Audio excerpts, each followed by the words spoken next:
If you're wanting to grow muscle or be a healthier person, then these are the 5 worst things you can do after a workout. Make sure you avoid doing these things because each one leads to worse and worse results. Starting with ibuprofen. According to a study published in the National Institutes of Health, high doses of ibuprofen have been shown to inhibit muscle protein synthesis after a bout of resistance exercise. Taking around 1,200 milligrams per day for adults may start to interfere with muscle growth. Non-steroidal anti-inflammatory drugs like ibuprofen interfere with muscle growth primarily through their effects on inflammation and protein synthesis. It's not all bad news, though.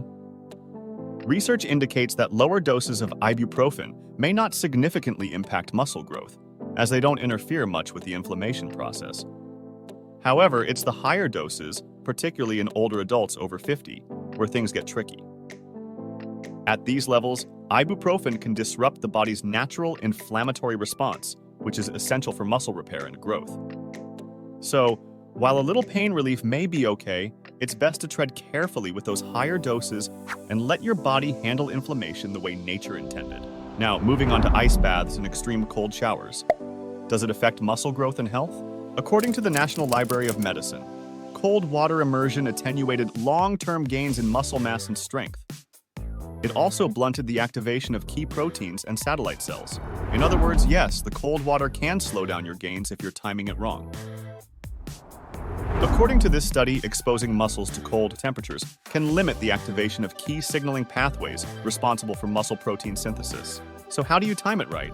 Cold plunges and extreme cold showers can be beneficial for recovery if you time it right. The best thing to do would be to reserve cold plunges for cardio or rest days. But if you want to do it on the same day as a training session, experts like Dr. Andrew Huberman recommend doing it beforehand or waiting at least 4 hours after exercising so you don't hinder your gains. Moving on to a popular beverage that most people drink, alcohol. According to the National Academy of Sports Medicine, there are 3 ways alcohol affects muscle growth. Number 1, it disrupts protein synthesis. Number 2, alcohol inhibits signals to build proteins. And number 3, alcohol reduces insulin resistance, which is a stimulator of muscle growth. Drinking alcohol can mess with your muscle building efforts in a few ways. First off, it messes with something called protein synthesis, which is how your body builds new muscle. When you drink alcohol, it throws off the signals that tell your body to make more muscle, making it harder for your muscles to recover and grow after a workout. Also, alcohol can make your body resistant to insulin, a hormone that helps muscles grow and recover by absorbing energy from carbs. It's like putting a roadblock in front of your muscles' growth. Instead of drinking alcohol after a workout, it would be better to focus on optimizing your nutrition. Which leads me to the next topic, insufficient protein intake. According to the National Library of Medicine, consuming adequate dietary protein is critical for maintaining optimal health, growth, development, and function throughout life.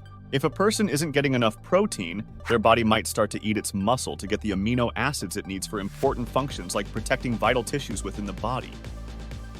This can cause you to lose muscle and strength over time. Muscle growth is essential not just for getting stronger, but also for overall health. Building muscle can help improve other things like metabolism, making it easier to maintain a healthy weight. It also supports bone health, reduces the risk of injury, and enhances overall physical performance. If your goal is to build muscle, the recommended daily intake is 0.8 to 1.2 grams of protein per pound of body weight. So a general rule of thumb is if you weighed 200 pounds, you would consume around 200 grams of protein, depending on your goals. Moving on to another important but overlooked mistake when aiming to build muscle or achieve better health. Sleep and rest. According to the National Library of Medicine, poor sleep quality and short sleep duration are associated with an increased risk for muscle mass reduction. Thus, they may also influence muscle strength. The reason why is because your body produces hormones crucial for muscle growth and repair when you're asleep. This hormone helps rebuild damaged muscle tissue and stimulates the production of new muscle. If you're not getting enough sleep, your muscles won't have the opportunity to recover correctly, and this will limit your growth. How much sleep has a negative impact on your health and muscle gains? If you slept 6 hours and less, you would be affecting your health and muscle growth potential. Aiming for 7 to 9 hours of sleep will optimize your results. After avoiding the things that hinder your health and muscle gains, you might want to consider the foods that will increase your muscle building potential. Click on this video right here. I will show you the top 10 foods that grow muscle and strength fast. I'll see you in the next video. Bye for now.